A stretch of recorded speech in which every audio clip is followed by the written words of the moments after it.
دنیا میں سب سے مجبور آدمی وہ ہے جو اپنی خواہش کا غلام ہے، جو اپنے نفس کا مرید ہے، نہ خواہشیں بڑھانا۔ مطلب گھر میں صبح کا ناشتہ کرتے وقت یہ پلان کرنا کہ آج شام میں نے برگر کھانا ہے، یہ درست نہیں ہے۔ دوپہر کی روٹی گھر میں اچھی پکی ہوئی ہے، اماں نے پسینہ اٹھا کے پکائی ہے، اور صاحب کہہ رہے ہیں نہیں میرا نفس کہتا ہے کہ آج میں نے نا پیزا ہی کھانا ہے۔ نفس کی خواہشات کو نہ بڑھانا، یہ بندے کو غلام بنا دیتی۔ دنیا میں زیادہ تر گناہ روزی روٹی کے لیے نہیں ہوتے۔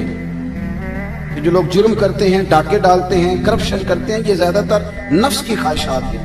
انہیں دوسرے کی گاڑی پریشان کرتی ہے، انہیں بنگلہ پریشان کرتا ہے۔ آپ کو پتہ ہے نبی کریم علیہ السلام نے ایک دعا مانگی ہے، حضور فرمانے لگے اللہ میرے گھر والوں کو نا ضرورت کے مطابق روزی دینا، خواہشات نہیں۔ کبھی کسی کو مزیدار روٹی کھاتے دیکھو تو کسی 5 اسٹار ہوٹل میں نہ دیکھنا، بلکہ جو مزدور مزدوری کرتا ہے نا اسے کبھی ملاحظہ کرنا، وہ جو صبح روٹی باندھ کے ساتھ لاتا ہے، 2 روٹیاں جب وہ لاتا ہے تو روٹیوں کے بیچ اچار ہوتا ہے، اور دوپہر کا جب وقت ڈھلتا ہے تو صاحب وہ اچار زیادہ تر کونے کو لگ جاتا ہے کپڑے کو، اور مزدور کے کپڑے بھی میلے کچیلے ہوتے ہیں۔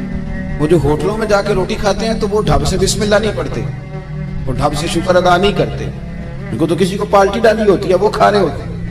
مزدور جب وہ کھانا کھانے لگتا ہے نا میرے عزیز، تو وہ پہلے ہاتھ دھوتا ہے، پھر کسی سے ادھار گلاس لے کے پانی بھرتا ہے، اور پھر وہ جب بیٹھ کے وہ روٹی کھا رہا ہوتا ہے نا تو لگتا ہے دنیا کا سب سے مزیدار کھانا یہی کھا رہا ہے۔ اور پھر جب اس کو لفظ بھی صحیح نہیں آتے کہ شکریہ کیسے ادا کرنا ہے، کھانے کے بعد کی دعا بھی پوری نہیں آتی، پر جب وہ 2 روٹیاں کھا کے آسمان کی طرف دیکھتا ہے تو اس کی آنکھوں کی روشنی بتاتی ہے کہ اس نے رزق حلال کھایا ہے، اور جو کھایا ہے اس پر اپنے رب کا شکر بھی ادا کیا ہے۔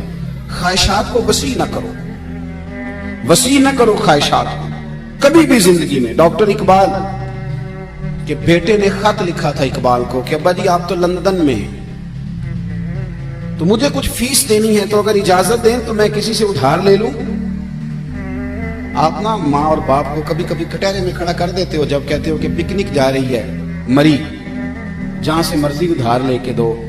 آپ کو پتہ ہے پھر آپ کا باپ بیچارہ کیا کرتا ہے؟ کسی کے سامنے ہاتھ پھیلانا پڑتا ہے تو بڑی کمزوری ہوتی ہے۔ وہ جب ایڈوانس مانگتا ہے نا جا کے فیکٹری کے مالک سے کہ میرے بیٹے کو سیر کو جانا ہے، یعنی تیرے نفس کی خواہش ہے اور والد کی گردن جھک گئی، یہ کتنی تکلیف کی بات۔